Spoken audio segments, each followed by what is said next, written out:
Vais-je faire des compliments à mes prochains invités, puisque nous allons retourner au théâtre et dans une salle pas des moindres, parce qu'elle est quand même historique, qui est l'Alhambra. Et à l'Alhambra, je vous y donne rendez-vous, ou plutôt Catherine Toublan, Lola Accardi, Robert Aburbe. C'est Aburbe ou Aburbé ? Aburbe. Aburbe. Merci Rubia Matignon, qui a fait la mise en scène. Nous avons l'auteur, parce qu'il est vivant. Non, alors c'est pas... J'en suis ravi, comprenez-moi. C'est difficile de dialoguer aujourd'hui, qui est finalement assez différente. Complètement. Là, c'est une comédie. Qui est une comédie fictionnelle, mais pas que. Oui. Drôle, mais pas que. Sur le monde, on va dire, du musical. Oui. Mais pas que. Et qui a en son centre, on va dire, c'est-à-dire qu'on va à la rencontre finalement de personnages qu'on rencontrerait pas forcément comme ça, qui nous paraissent un peu faciles comme ça, ou un peu incongrus, ou un peu, tu vois, au départ, et puis qui, au fur et à mesure, on avance dans l'histoire, et où ils se trouvent là, ils doivent se trouver, puisqu'ils vont à la rencontre de quelqu'un avec qui ils ont travaillé il y a des années, mais qu'ils n'ont pas vu depuis des années. Absolument.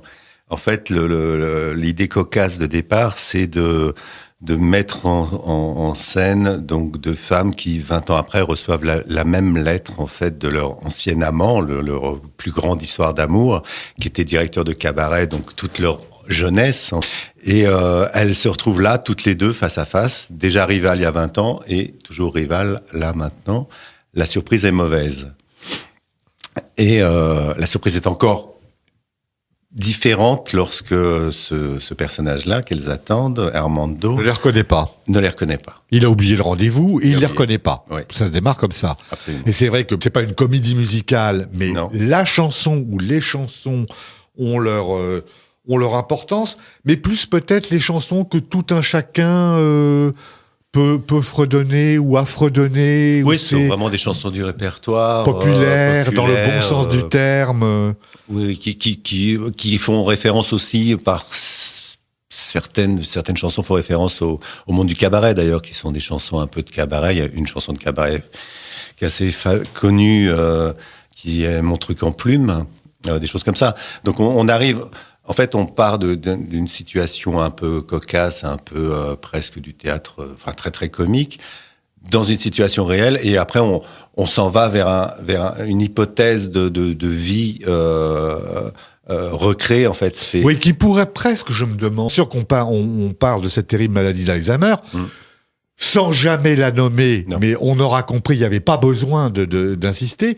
Mais je voudrais dire tout de suite qu'on rit énormément, parce qu'on ne va pas faire peur non plus. Hein. On rit, mais on réfléchit, ou en tous les cas, on y pense après.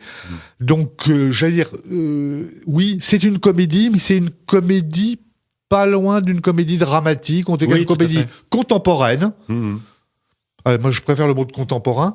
Les dialogues fusent. Bravo, ça c'est formidable. Les personnages sont... Il y a 3 personnages, ils ont intérêt à être bien campés. Ils sont bien campés, ils sont bien interprétés. Excusez du peu, je veux dire, on va les nommer tout à l'heure, évidemment. D'ailleurs tout de suite, parce que je vois pas pourquoi on n'en a pas tout de suite, mais c'est vrai que Lola Accardi, Catherine Toublan et Robert Aburbe sont exactement les trois personnages. Voilà, ça c'est le casting. Surtout dans leur parcours aussi pour arriver là. Je veux dire, entre le chant, la danse. Rubia, ils ont été un peu choisis pour ça aussi. Ils ont été choisis pour ça. Et je tiens juste à signaler que la pièce, elle a démarré d'une idée de Lola Accardi. D'accord. Qui a été touchée et qui est touchée par la maladie d'Alzheimer avec sa maman, et qui a demandé à Bruno il y a quelques années pour le démystifier un peu, parce qu'elle avait besoin d'en parler. Et c'est vrai que Lola, en fait, et c'est pour ça que c'est une comédie, c'est que Lola, elle avait besoin d'en parler, mais elle voulait pas nous effrayer, et elle le faisait en riant. Et elle est comme ça, hein. Il faut dire quand même que c'est une dynamite dans la vie. Enfin, voilà. C'est son peut-être caractère, un peu trop à certains moments, mais enfin voilà. Mais c'est vraiment, elle arrête pas, quoi. Et elle nous racontait le parcours de sa maman tous les jours, et tous les jours elle arrivait, et tous les jours elle riait. Et du coup, nous on s'est mis à rire aussi de ça. Parce qu'on comprenait que c'était une nécessité pour elle de s'échapper. On s'autorise assez rapidement à rire, mais on s'autorise à rire parce que les personnages nous y amènent de façon justement très, très, très subtile, très drôle à certains moments et plus poignante à drôle. Et c'est effectivement cet équilibre qui est assez difficile, Rubia, à trouver, Oui, qui existe dans l'écriture, mais malgré tout, il faut quand même aller trouver des choses, savoir où on va mettre ça. Faut essayer comment ça s'est fait la direction de l'acteur par rapport D'abord parce qu'il fallait au départ qu'on avait un grand respect. En tout cas, déjà, ça c'est la base. Et après, on s'est remémoré, je leur ai dit, mais quand j'étais petite, je me moquais toujours de la grand-mère du coin qui avait oublié son portefeuille. Ouais, donc faut retrouver un peu le côté enfantin oui, c'est ça. C'est ça, c'est ce qu'on a cherché, l'enfance, l'innocence. L'espèce d'innocence et de naïveté, effectivement, qu'elles ont. Ça, c'est très fort, effectivement. Et là, on peut s'autoriser à... Voilà. Et je trouve que les enfants, ils s'autorisent à rire de tout. Et je leur ai dit, on va rire de ça. Avec toute la pudeur que ça nécessite. L'important, c'est qu'on se rappelle de ça. Quand ma grand-mère avait oublié son sel, qu'elle revenait 2 fois le chercher, ou son portefeuille, et nous, on riait et on a fait un gros travail sur l'innocence. Et ça nous fait du bien de replonger. Et c'est marrant parce que là, on est en train de disséquer un peu, d'essayer d'expliquer, tout ça, de dire plein de choses. Et en fait, quand on vient vous voir, on est très rapidement, effectivement, pris dans ça, dans cette espèce de bulle, sans le savoir, d'innocence, de choses enfantines, etc. Et surtout, il fallait aussi faire attention, et le danger encore, c'est de pas qu'elles soient pas des caricatures. Complètement. Ça, c'est important. C'est très borderline en général dans ce genre de truc. C'est très, très difficile.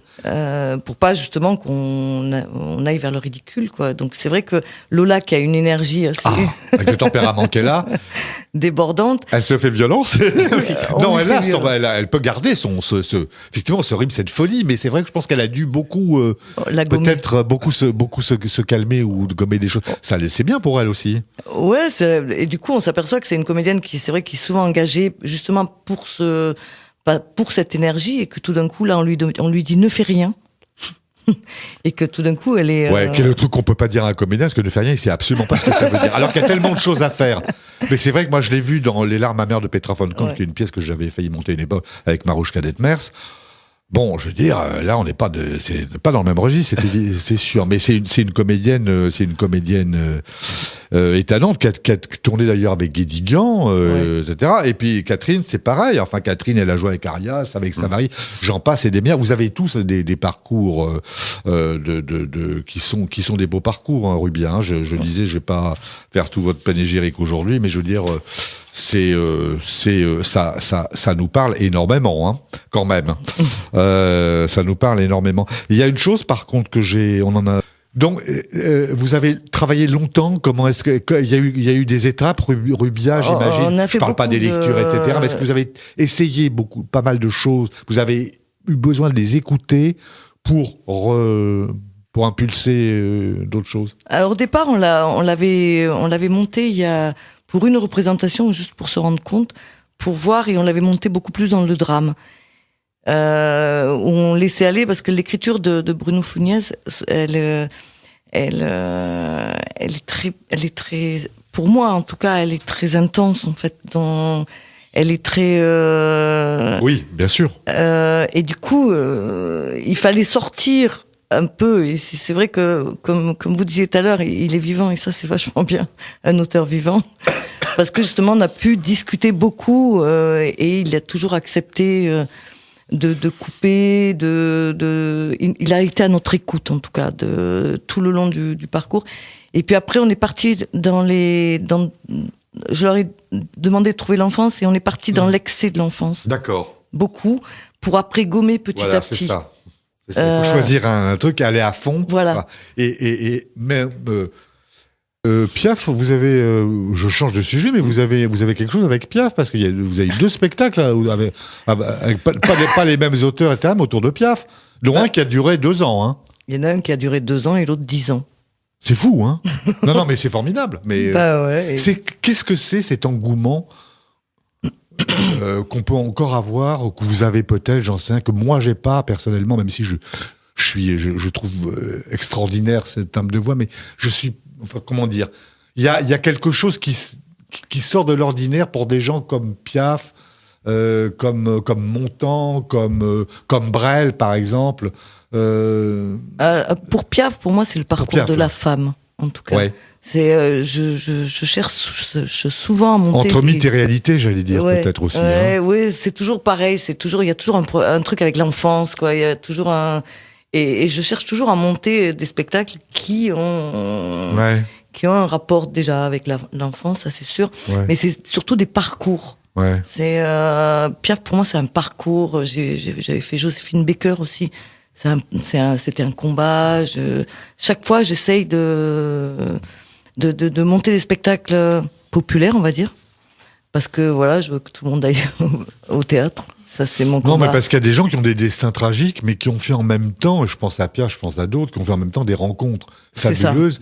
Et on se demande à quel moment la vie, effectivement, a fait que ça bascule de ce que ça plutôt que de l'autre, indépendamment des drames, elle, vraiment, voilà, qu'elle a eu, mais c'est un destin. Mais c'est ça qui est intéressant, oui, c'est où se situe elle est très mince, finalement, la frontière du basculement d'un individu. Hein. Alors, on l'a peut-être pas dit, et on l'a peut-être même pas dit d'ailleurs, c'est une erreur profonde, c'est que Rendez-vous, c'est tous les mardis. Ah oui, bien sûr. Bah oui, quand même. Oui. Donc c'est pas tous les jours, c'est tous les mardis. À l'Alhambra, voilà. Dans cette nouvelle salle qui vient d'ouvrir, qui est un petit écrin, extrêmement joli, on est super bien.